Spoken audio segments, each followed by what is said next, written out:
اعوذ باللہ من الشیطان الرجیم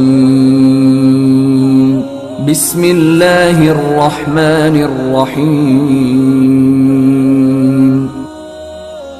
شروع اللہ کے نام سے جو بڑا مہربان نہایت رحم والا ہے۔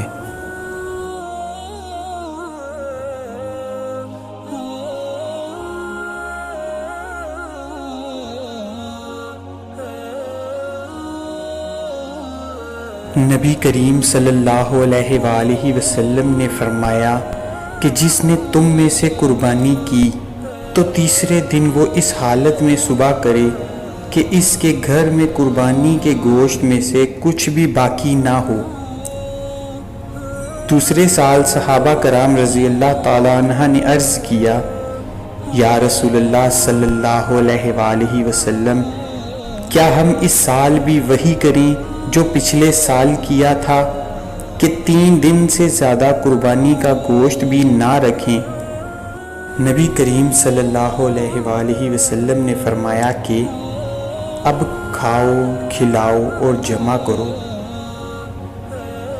پچھلے سال تو چونکہ لوگ تنگی میں مبتلا تھے، اس لیے میں نے چاہا کہ تم لوگوں کی مشکلات میں ان کی مدد کرو۔